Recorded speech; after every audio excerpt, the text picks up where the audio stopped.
Zoom. And today we're very happy to hear from Viet Le, who will be presenting our final part of the AHA wrap-up. And he'll be spending some time in both medical and surgical clinical trials, late-breaking and scheduled trials from that meeting. Viet is not someone whose CV I need to read. We're very fortunate to have him, whether it's technological fixes at 7 o'clock in the morning or just also one of the very proud members of our group who's carrying on the decades-long research and innovation tradition that started up at LDS Hospital in the 1950s. We're very grateful he's on our team. So with that, we'll turn it over to you, Viet. Thank you. So I was hoping to make this a pragmatic takeaway from the AHA scientific sessions. And of course, we had wonderful presentations earlier by Drs. Knowlton and Anderson on this. So disclosure here, and actually one of the trials will be on PAD, but we're embarking on some grant research, or excuse me, research in PAD, and so I do have some grant support from Janssen. So sorry, there's some highlighter on here, but let me kind of talk to you about a tale of two therapeutics and across 20 to 30 years, so almost 3 decades. But you can see here that triglycerides is kind of a conundrum. We're not quite sure what to do with it. We know that it's a marker of cardiovascular disease, and certainly when it's elevated, there's risk. But treating it, should we do so? And you know, is there a good therapeutic for it? So I want to give context because the statin era started really in 1987. Folks that have been around will notice that lovastatin is the very first statin, and you'll kind of know that that's part of common therapy now, supplement red yeast rice, but it no longer really has the same background ingredient in it. But anyways, the statin era, 1987. So in that, we look at these multiple trials. I mean, this is amazing. You know, you look at all the statin trials above. These are populations with prior coronary heart disease, and then there's mixed primary and secondary. But then you look down here into the fibrate trials and all the different fibrates. I have never prescribed bezafibrate, but gemfibrozil and fenofibrate you can see there. And the VA HIT study, I mean, this is 1999. So in an era where really maybe a decade's worth of statin, but they weren't in any of guidelines. No one was really using them to any degree until the 2000s.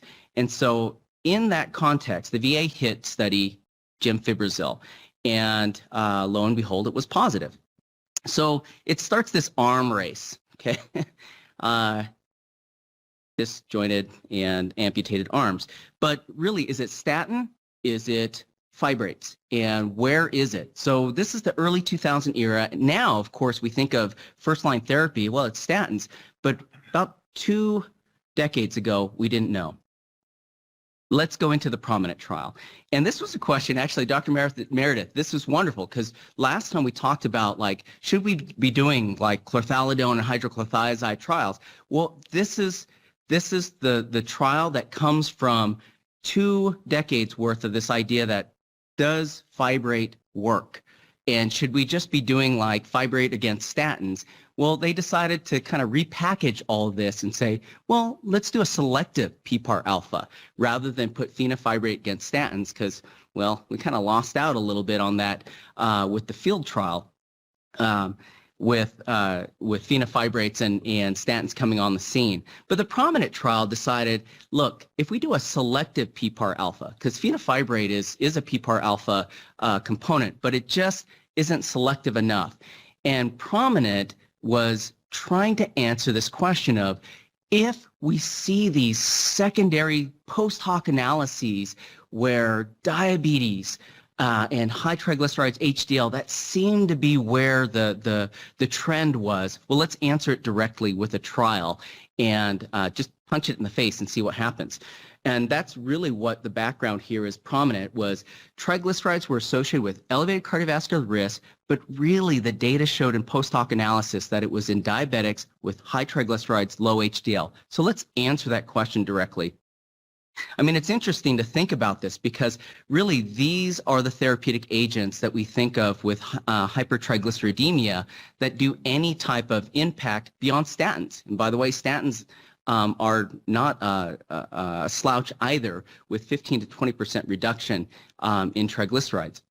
So moving forward, we look at these fibrate trials and we say, well, high triglycerides, low HDL. Again, this is really the question, is when we look at these trials that were neutral, those post hoc analyses and the secondary analysis really kind of moves towards, well, gosh, maybe there's benefit here. And you would be tempted to say, well, let's just treat because of these hypotheticals that seem to trend that way. But without high triglycerides and low HDL, it just was neutral, okay? So I think this was an appropriate trial, and I like the prominent trial as maybe a spoiler alert, it's the death knell, I think, for fibrates with regards to cardiovascular disease. But when we think of the mechanism, I mean, it's powerful to think about this, because triglyceride lowering is, on the one hand, here is what it does through beta oxidation. It really helps to spin off TGRLs, these triglyceride-rich lipoproteins, spins them off. And unfortunately with that, you get more LDL cholesterol. So we'll see that. But certainly it lowers the triglycerides. Now, HDL, please stop calling these good cholesterols. Just stop. We know what they do, but it's a function of transport, reverse, etc. But LDLs do the same thing. They transfer cholesterol from one to another. So I hope this study helps us to understand that HDL really isn't a good cholesterol as much as a marker of disease when it's low. So here's the prominent design here. You've got type 2 diabetes, mixed dyslipidemia. That means high triglycerides, low HDL, and really, it's big. I mean, 10,000 people. It's not a small group to enroll. And about 2/3 of them had ASCVD. So it's a high-risk population. And then they looked at placebo versus permafibrate 0.2. You can kind of see as it goes through the different visits here. But it was event-driven. So triglycerides, again, to think about this, between 200 and 499, you'll remember that was Reduce-It as well, although they did not have an HDL bottom here, less than 40. So it's powered to detect a relative risk reduction of 16%. Now, different from the VA HIT trials, the field trials, the core trials, etc., was really intentional add-on. So this was not, is fenofibrate better than statin, but is it an appropriate add-on? Does it incrementally reduce risk? So folks were on moderate or high-intensity statin, and quite a bit were on high-intensity statin therapy. But LDL cholesterols pushed less than or equal to 70. That's really good. And those that were statin intolerant, they allowed up to just under 100 milligrams per deciliter. So here's the primary endpoint, and I mean, this is, you know, this is the common MACE endpoints of MI, ischemic stroke, coronary revascularization or death, and then the secondary endpoints, really we're looking at them taking away components of the primary. So it's a composite, and looking forward to what we think of outcomes of interest. The key exploratory, I think, is interesting, and so it's not the death knell for permafibrate, but rather in the sense of cardiovascular disease prevention. Again, this is the same consort diagram. They screened quite a few individuals, 35,000, and then ultimately randomized a third of those, and you can see what the screen failures were like. This trial ran from 2017 to 2022, so really contemporary, and then the intent to treat, you can see the populations there, and those that finished out was really high, 97%. So here's we look at it. Type 2 diabetes, of course, it was designed to include type 2, so 100% in each group, but I mean, astounding, greater than 10 years. So these were high-risk individuals, just under half had long-term diabetes, and you can see the A1C down below at 7.3%. So arguably fairly well controlled, although you'd want that less than 7%. And here you can see that any statin, 96%, but high intensity, up to 70% of individuals were on high intensity statin. You always worry about icosapent ethyl with its impact on triglycerides, but 1% or less. And here, LDL cholesterols, 78. So this was a very well controlled from an LDL cholesterol standpoint cohort. And now the question really is this incrementally beneficial to add a fibrate to this population? So when you look at this, here's the treatment effect. So permafibrate reduced triglycerides by about 26%. This is the mean. The LDL cholesterol went down, remnant C, ApoC3. So all these that you would expect to reduce with a fibrate and a selective PPAR alpha. But you know, when you look at placebo versus permafibrate here, it's a huge drop initially, and it's persistent throughout the study. Same with remnant C. This is what worries you, and I think this is why the study was really neutral, is when you think about cardiovascular risk, there's a reason why we push so much on LDL cholesterols and now more on ApoB, as it describes all the particles. So triglycerides, you're lowering them, and you're thinking this is add-on with a statin. However, you're having a 12% increase in the LDL, yeah, that's right, 12% increase in the LDL cholesterol and almost 5% in ApoB. So not this way, that way. You want to go down. You don't want to go up with the therapy that you're adding on when you're trying to reduce cardiovascular risk. And so part of this, the physiology here is, remember, a fenofibrate is helping to spin off these triglyceride-rich lipoproteins, but in doing so, down the line, it's actually creating more LDL cholesterol. So you might shoot yourself in the foot a little bit in adding a fenofibrate, at least a selective PPAR alpha. But this is, I mean, not surprising. And actually, I almost worry that it would have been the other way, where the primary endpoint went the wrong way. But fortunately, and maybe at 4 years you kind of see that. I don't know. That's kind of a blip. But it's really neutral. It's a neutral study with a primary endpoint, which was composite, and then the total mortality, fortunately, wasn't worsened either. So here are the, here are the hazard ratios, really just nothing. There was nothing seen. If anything, it's on the wrong side of 1 for permafibrate, but fortunately no statistical significance for harm. And then you can see here, again, it's the slice and dicer. If you are on this side, permafibrate's better, on this side, placebo better, and it just rides that line. It doesn't matter if your triglycerides, the whole hypothesis was high triglyceride, low HDL was going to be the benefit. Nothing. Maybe a trend? I don't think so. I mean, if you squint at that, you might think, oh, okay, maybe it's still beneficial. But in this case, I'd say even by subgroup analysis, there was no benefit here. I think what was a little bit, I don't know, alarming is a big word in this case, but there were renal adverse events in venothromboembolism with permafibrate. You had an increase numerically, and certainly here the hazard ratio suggests that, at least for VTE, you might increase clots in these individuals. But I think here is kind of maybe the silver lining somewhere along there in these storm clouds, is that non-alcoholic fatty liver disease did see a decrease in the permafibrate group. So if you're spinning off TGRLs, these really fat molecules from the liver, you might be able to debulk some of that fat from the liver, and non-alcoholic fatty liver disease may decrease. And so sure enough, that's one of the trials that they have now that they're running for permafibrate. So the summary here, I think, is really there's no cardiovascular efficacy. Just there isn't. And I think this puts really the last nail in the sense that if you're going to try to treat cardiovascular risk, fibrates is not the drug that you use. Okay, so increased risk of VTE, renal adverse events. It really, I think the conclusions here and the potential implications is it's complex. It's not that easy. LDL cholesterol is a little bit easier. Statins, no-brainer. As we look at all the other LDL cholesterol components, it's easier to think about those.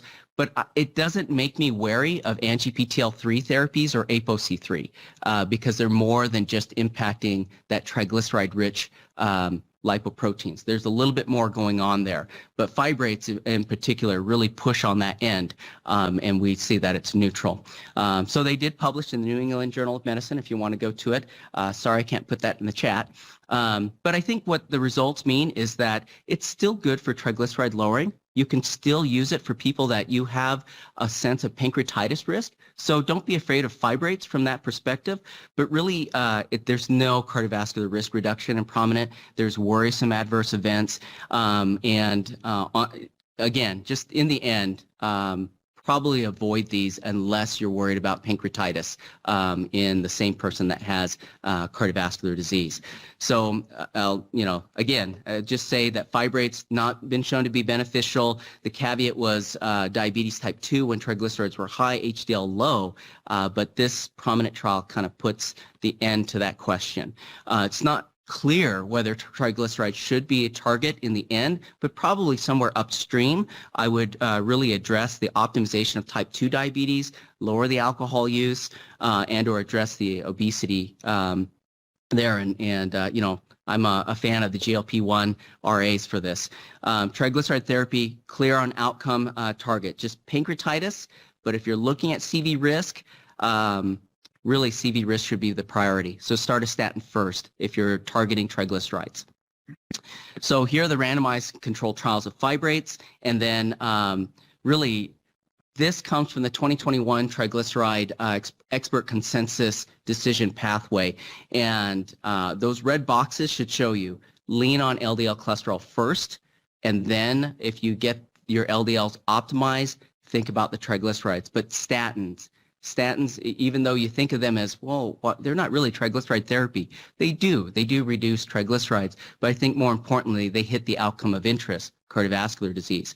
So if you're thinking of pancreatitis, then you can start thinking about, icosapent ethyl I still think is cardiovascular in nature, and that's part 2 of these trials that I'm looking at in it, and you can think of fibrates otherwise in a triglyceride risk-based approach.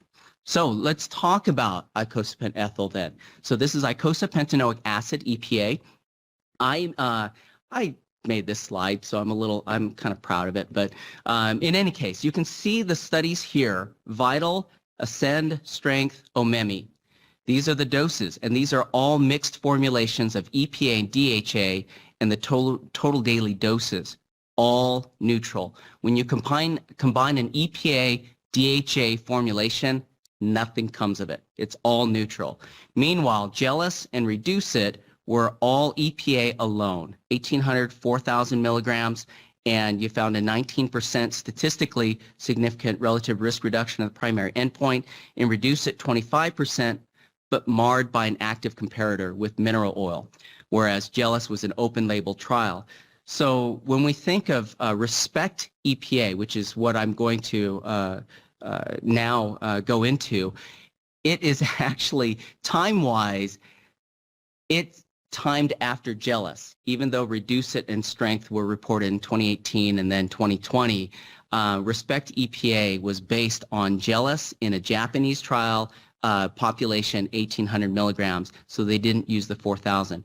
We here were part of the Evaporate trial, which was kind of the baby Reduce It cohort, and it was a mechanistic study, and what we did see was IPE, or icosapentaenoic acid, reduced plaque volume. These are folks that had baseline 9-month, 18-month CTs, and we saw that low attenuated plaque reduced. So the mechanism works.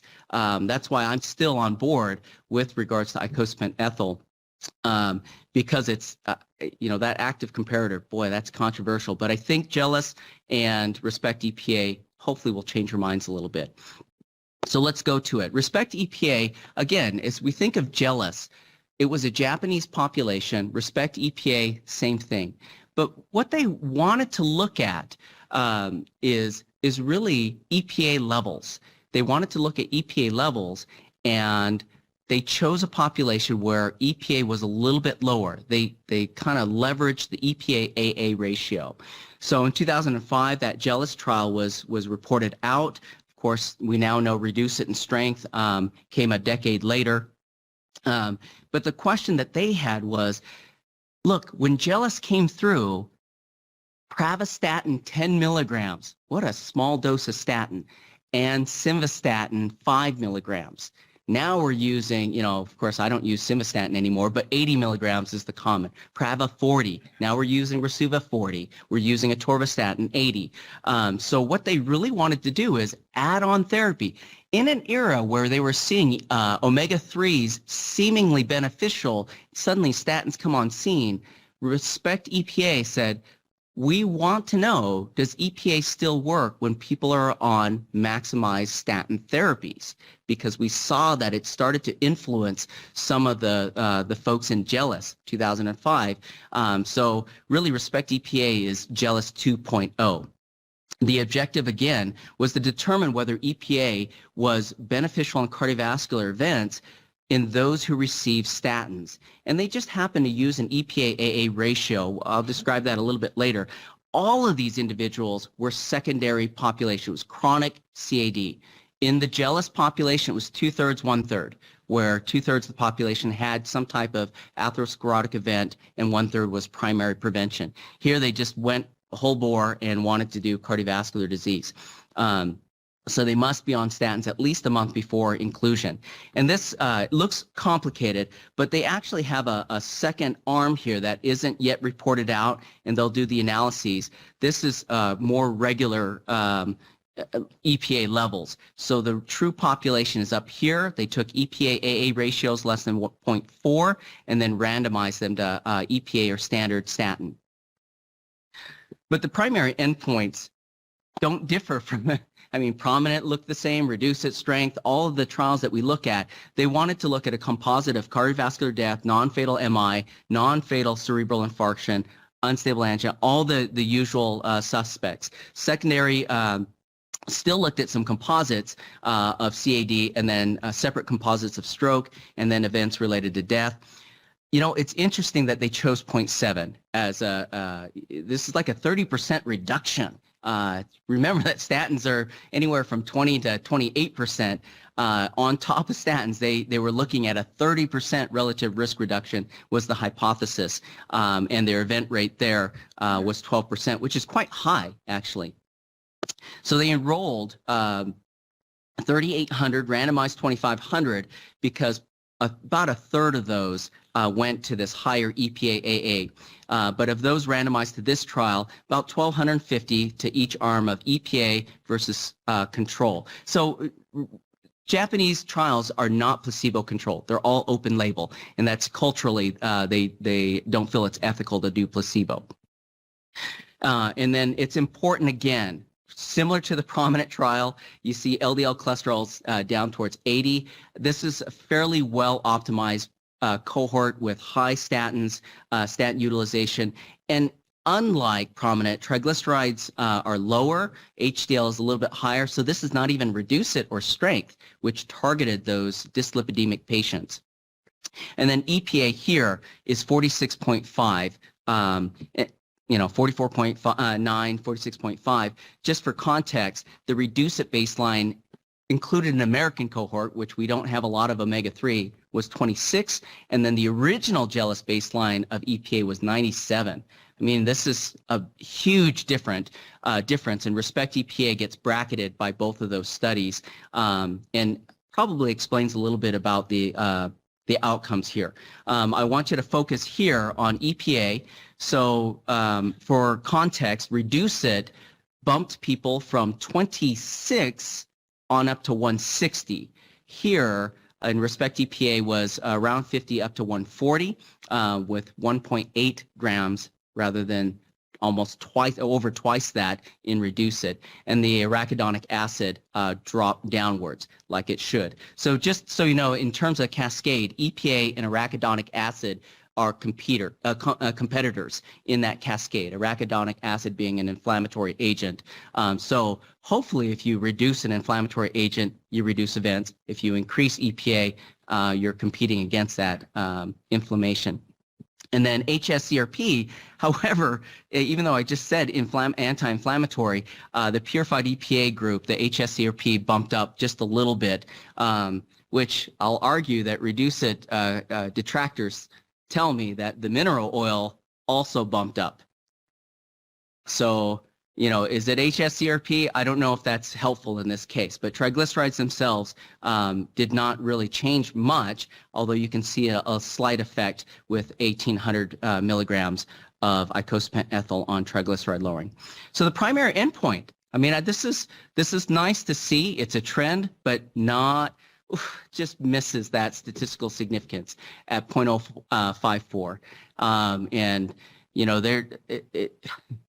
It's just like trying to make that touchdown, and you just barely miss the pylon. I mean, they just whiffed it. And so you can see that the trend looks good, but all of those things are in effect. A lower EPA, you have folks on statin, they're optimized.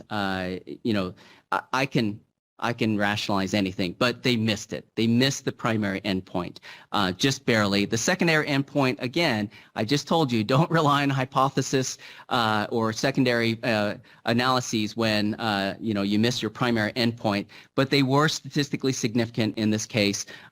Really, they have two other trials that back up the data here with GLS and Reduce It. So I think that there is probably some benefit here, but no change here in all-cause mortality or cardiovascular mortality. Here, just they broke down each secondary endpoint, and you can see that the trends start to move towards favorable, but really no statistical difference there. I want to point out that when you take icosapent ethyl, it's fish oil, and it's not very tolerable for some. In this case, it doubled in terms of the GI disorders that were reported on EPA, but 3.4% overall is not it's not a lot in terms of adverse event or bad effects or side effects. So, but we do know it's certainly due to the EPA. Here is the worrisome part that our EP partners will tell me, well, maybe not use icosapent ethyl. But I want to point out that background here is 1.6%. And then new onset is 3.1. If I can get a 20 to 25% reduction in cardiovascular events, I will describe AFib as a risk, but it's not very high. It's not very high. I don't want to be cavalier about that, but when background on placebo is still 1.6, it's something that I'm not going to nudge away from cardiovascular risk benefit if there's some AFib onset. So here, post hoc analysis, I thought this was really interesting. They had a 30% withdrawal rate. It was huge. People just did not stay on their EPA. And so what they did here was they controlled for folks that had for the control arm, if they had an increase of 30 micrograms, by the way, when we look at this here clinically, I never see a 30 microgram per ml increase unless someone starts an off-the-shelf supplement. They're doing something different. I mean, this would be like 5 fish a day that you're eating and making to get 30 micrograms. So the control arm did something. They excluded those individuals in that control arm, and then in the highly purified EPA, you really routed out the people who were no longer taking their EPA, they didn't have an increase of 30 from their baseline. And when you do that, it becomes statistically significant in the primary endpoint. If you weed out folks that crossed over from control into actually using fish oil, and then those that were in the treatment arm that stopped taking their EPA. It's a post hoc analysis. Take it for what it's worth, but I think it's valuable to remember that there is an effect that occurs if you look at the EPA rise. Study limitations, they had fewer events. They had a lot of withdrawals. The hazard ratio of 0.7 is massive when you're thinking of this as incremental therapy on statins. It was open label. There was no blind on it. So it becomes really difficult to control for folks crossing over one way or the other. These were Japanese patients. So I don't know how generalizable it is to the American population. I can tell you that the trend looks real, and physiologically there's some benefit there. I just don't know if it's 25% like Reduce It. I don't know if it's 20% like in GLS. Here, they achieved somewhere around 23%, but it wasn't statistically significant, just missed it. So I think it's somewhere north of 15%, which, by the way, if you think of Fourier, Odyssey, the PCSK9 trials, relative risk reduction was 15%. So on par with the therapies that we have. I just don't think it's 25% like we saw in Reduce It. The conclusions here, using 1,800 milligrams a day in a Japanese population on top of statins, looks like it just misses benefit, but follows the trend of Jealous and Reduce It. Here I bring it all back together again. And, the green for me is go. They meet the statistical significance primary endpoints. RESPECT-EPA gets added onto here, 1,800 milligrams, but they whiff it. So it's going to be called neutral. I think the trend tells me that there is benefit in context with the Jealous and Reduce It trials.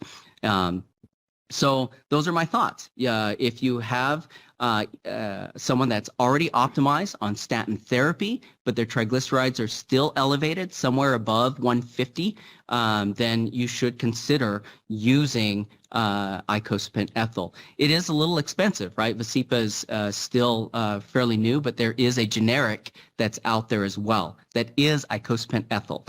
So you can consider using that in these groups. The new onset AFib is a real risk. You saw it in Reduce It, you saw it in RESPECT-EPA, Strength saw it as well in the neutral trials. So I think it's a real thing, but in context with the new onset that occurs in the background, I don't know that I shy away when I know that there's going to be a cardiovascular risk benefit, or at least potential that's high. So moving on to the ORION trial. We are part of ORION 4, and we're also part of Victorian Inception. Both are inclisiran trials. But let me just step back a second and remind you that secondary prevention, these are the ASCVD components, and first-line treatment, statin therapy. It's just across the board. Let's answer that now. That's the first thing you do. But your first goal is a greater than 50% reduction from baseline. So whether that's a baseline of 190 at the time of their ACS, or it's a baseline of 60 and they had 3-vessel disease, you'd say, well, gosh, that sounds optimal, but they still had 3-vessel disease. So that's why the trials show a greater than 50% reduction from baseline. Then your second goal is to look at thresholds and try to target somewhere below less than 70. But now the new 2022 expert consensus guideline pushes us to less than 55 milligrams per deciliter. And that's where you start thinking, I don't know that a statin alone can cut it. I still have ezetimibe, but maybe there's these other therapies. So I wanted to show this because I think it's helpful to see in the liver, we have these LDL receptors that really pick up LDL particles. And so here's the trash, and LDL receptors are going to go ahead and pick that up and bring it in to the liver and then deliver it here off into lysosomes. It's going to go ahead and get rid of those LDL component parts, and then we push those out into the gut.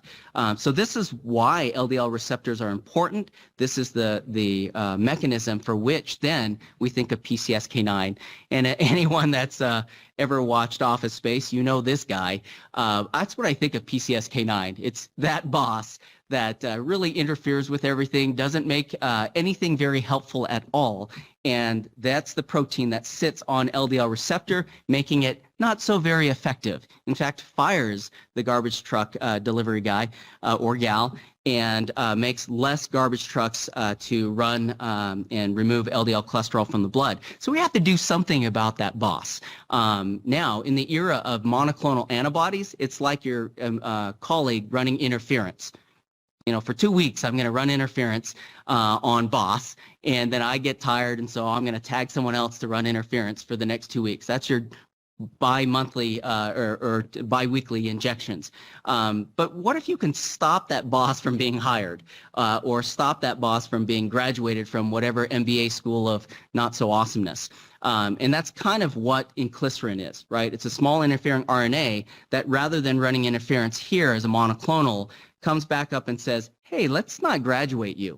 let's just kind of pull accreditation from that MBA of not so awesomeness. So Orion 3 was reported out at American Heart Association. We have the outcome trials going on, but Orion 1 through 11, missing Orion 4, look at really mechanisms and whether LDL cholesterol does lower or not. I like this study because I've already talked about the mechanism of action, and the lowering is about 52%. The LDL cholesterol lowers about 52% here, but these trials were 18 months in duration.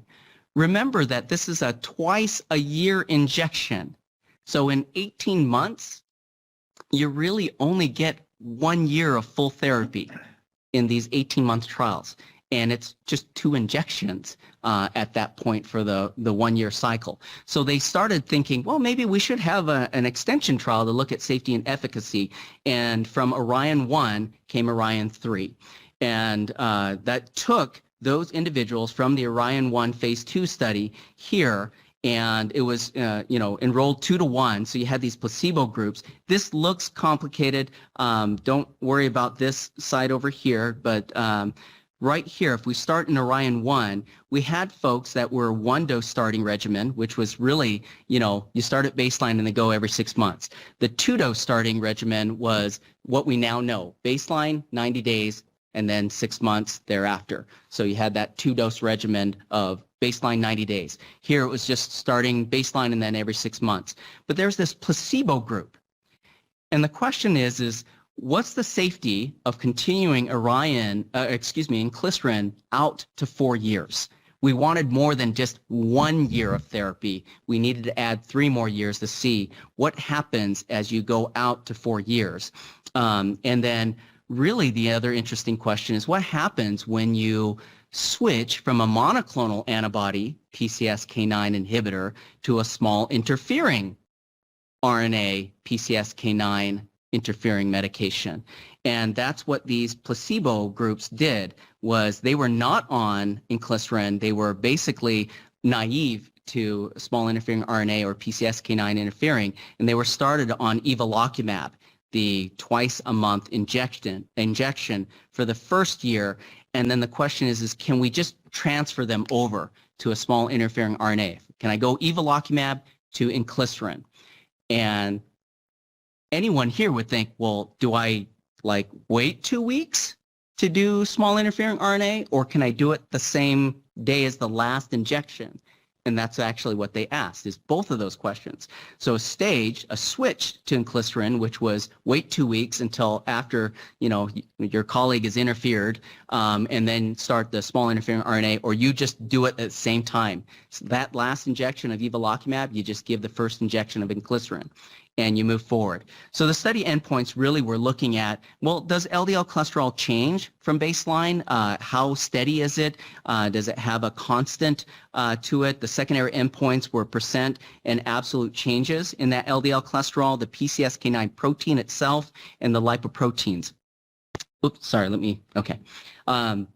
So then as we look at the baseline demographics and characteristics, again, there were 290 in the original Orion 1 that were randomized already to treatment, to the LDL cholesterol. They just continued on for the next 3 years, and so they had 4-year total.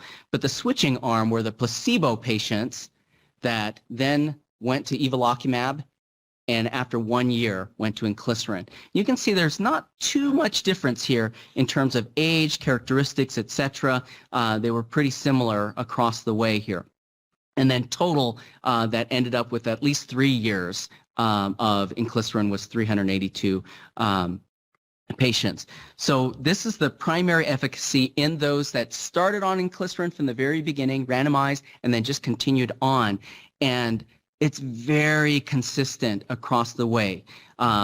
Right here, they chose this as kind of the landmark, and it was about 47% reduction in LDL cholesterol.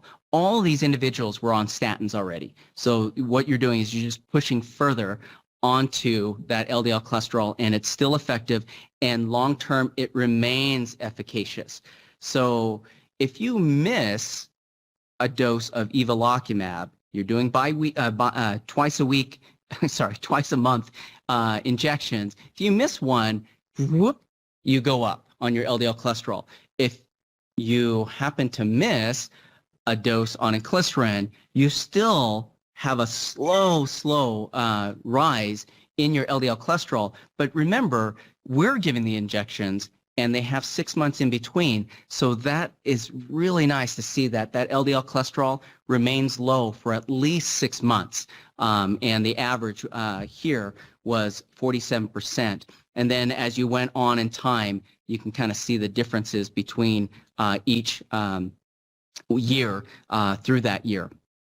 Here, the average mean percent reduction through the entire 4 years was 44%.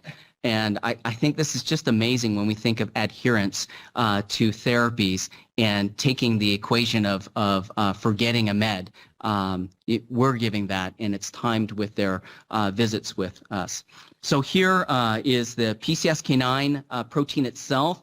Really impressive physiologic effect. It suppresses PCSK9, and I like this. So this chart here looks at the number of individuals that meet at least the goal of LDL cholesterol less than 100. When you add inclisiran onto statin, nearly 100%, it's 93%, but meeting the goal of less than 70, about 80% meet that, and over half get to less than 50.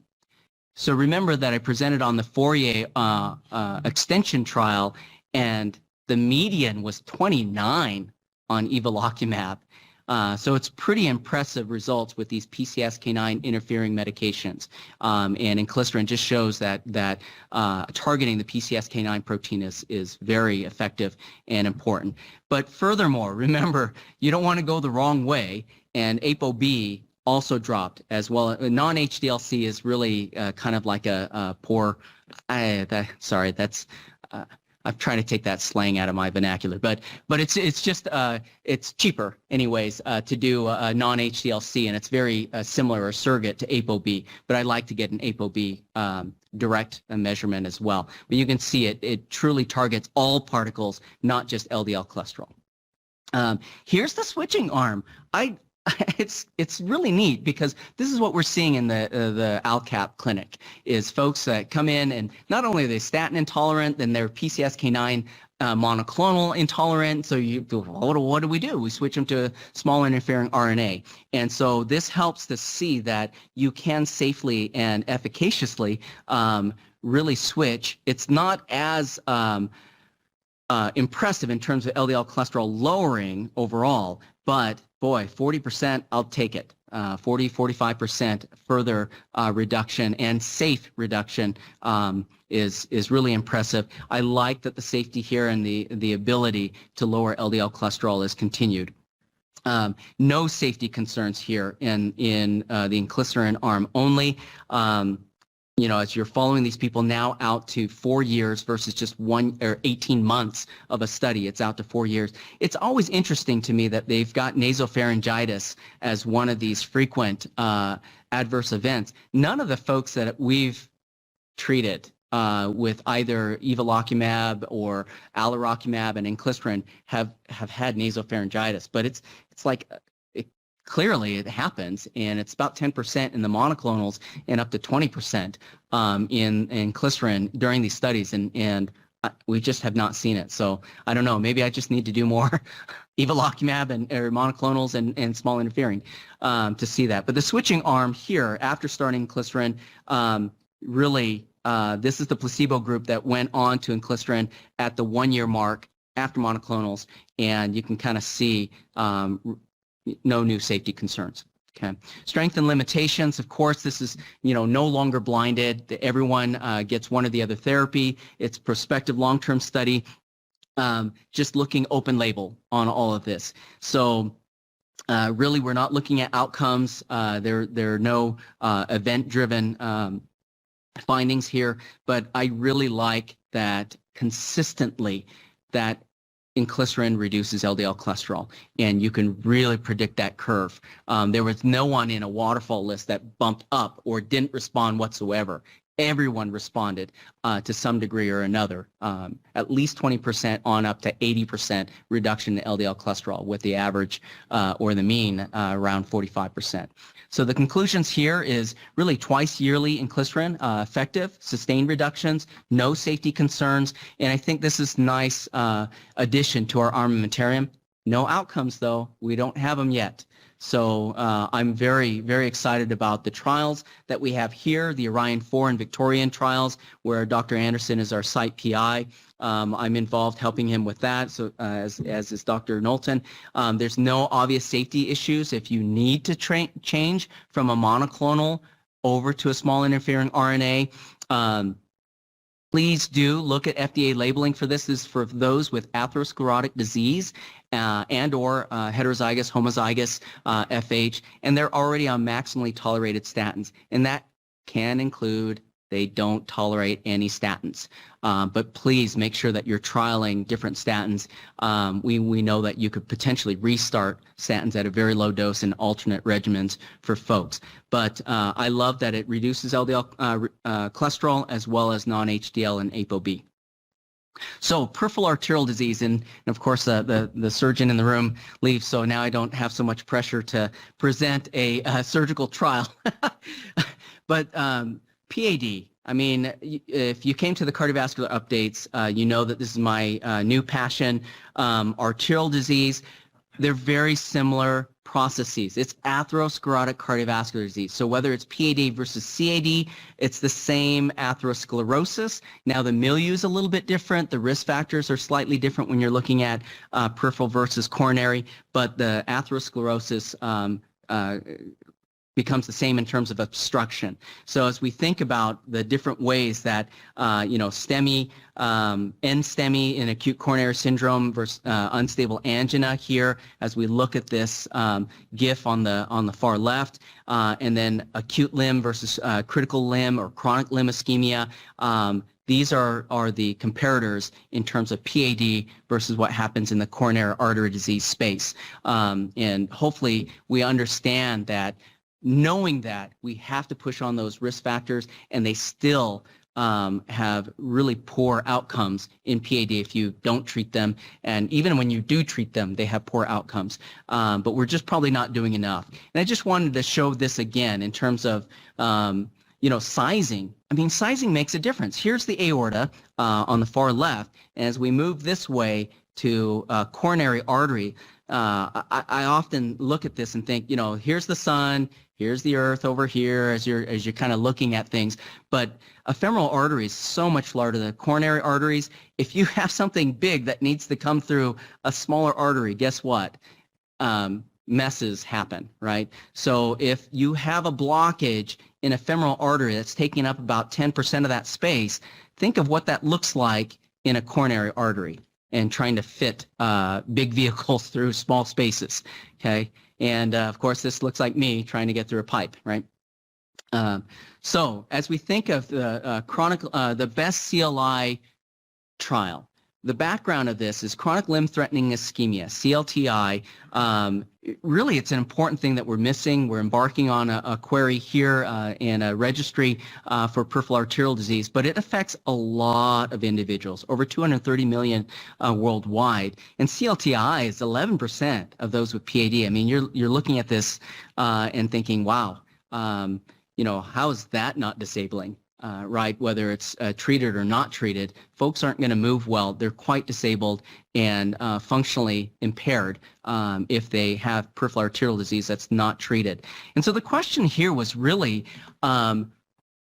what treatment is best when we get to CLTI? Is it endovascular or surgical? That's best CLI was to ask that question.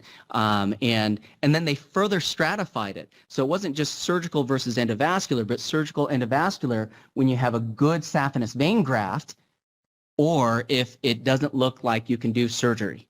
You have to use alternate means to do procedures. Then, when a saphenous vein graft is good, or if there are other means that you have to do. And this is all infrainguinal bypass surgery. And what they point out is that it's all over the place. So use of bypass versus endovascular therapy in this CLTI, I mean, these are different VQI centers, and the variation is just massive on who uses what. Up to 100% bypass only. I mean, these are all VQI centers now. It's just all over the board. Some use endovascular alone, or at least very little bypass versus just 100% bypass, no endovascular techniques. So here again, the question is bypass versus endovascular, which is better, and in those two settings, when you have a good kind of graft approach versus not. So prospective, randomized, it was pragmatic, so the teams could really think about these patients and decide which they wanted to use. Again, this was the stratification, whether or not they had a good graft potentially to use versus an alternative conduit, and endovascular versus surgical. And so these all had CLTI, all infrainguinal, and they wanted to look at these. So there are kind of two parallel trials. The hypothesis was that really when you have a good single segment saphenous vein to use, then probably bypass will win over endovascular. But when there's not an adequate vein to use, then maybe endovascular will outperform bypass. So they were trying to figure out when should we use one or the other, and here's our hypothesis. So they called their shot. The primary endpoint was major adverse limb event. So if you see male, you'll know that it's major adverse limb event. I hope that we'll see this more as I bring PAD to our center through research, etc. But here, all-cause death, and male was described as above ankle amputation or first major re-intervention. So new bypass, surgical interposition, etc. And then the safety endpoints were really, again, MACE. All-cause death, MI, and stroke. Secondary endpoints are legion. They just had a lot of different things that they wanted to know. PAD is just not very well studied. So this kudos to the team here for really thinking through this and saying, we need to figure out how to approach PAD. It's a pragmatic standard of care trial, so really best treatment was randomization, but determined by the investigator, and then all standard care endovascular therapies. There's a lot of different endovascular approaches. All of them were included and felt to be standard of care, and surgical bypass techniques and conduit, same thing. So that's how all over the place it is right now. It's just there's not any one endovascular approach or bypass, so they're just lumping them and saying, well, everything's kind of allowed on the table here. We just want to know whatever you choose for bypass and whatever technique, is it going to be better than whatever endovascular technique is out there? And it was, international. Most of the sites here in Canada and the United States. And then really amazing, 1,000 investigators. I mean, this is a pretty good group, and vascular surgeon, interventional cardiologist, interventional radiologist, vascular medicine. So they tried to be inclusive of multiple different specialties and folks that treat peripheral arterial disease. And you kind of see that Best CLA tried their best to make these multidisciplinary teams. So not any one like vascular surgeon or surgery team, that they tried to make these multidisciplinary in nature. So then the single segment saphenous vein, this is the first cohort, and the question is, when you have a good single segment, is surgery going to do better or endovascular? And you can kind of see the crossover. Interestingly enough, surgery had crossovers more often to endo than the other way around, endovascular to surgical. So I'm not going to go through all of this, but there were 718 in surgery and 716 in the endovascular. The cohorts here, I think it's important to know that this is really what I think we'll find here at Intermountain when we do this query for peripheral arterial disease. For people who have the diagnosis, I think we'll have a similar demographic where current smoking up to 37% in these individuals, diabetes was 72%. So if you're looking for PAD, these are the cohorts that you need to look at. And then these were the revascularization procedures. I mean, all over the place. FemPop, PopTib, FemTib pedal, all over. and there were 698 procedures. Endovascular, even more. I mean, it was double, 698 to 1250. They were just all over the place in terms of what was considered endovascular and where the targets were. Here were the endovascular interventions. If it was superficial femoral arteries, then bare metal stents kind of led the way as we got out to popliteal, then drug-coated balloon, and then finally out to the tibial. Further down, really angioplasty alone was kind of the key. This is so frighteningly anxiety-provoking to me that this cohort, 2.7-year median, maximum 7, can you look at male or all-cause death and just shudder a little bit that just under half of surgical and over half of endovascular, when you're thinking amputation or all-cause death, that's in 2.7 years. And these are folks that are getting procedures. So it's worrisome that perhaps maybe we need to catch these folks a little bit more upstream than this.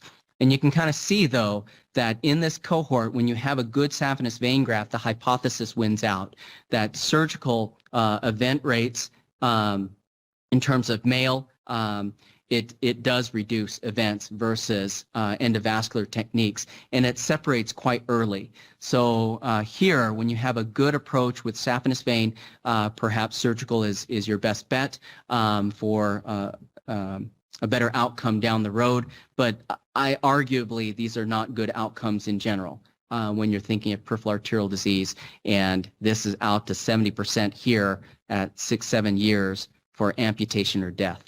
So it kind of makes me a little verklempt, I guess, when I think about that. Then when we think of the primary endpoint, major reintervention, again, surgery wins out here, and that looks better in terms of reintervention.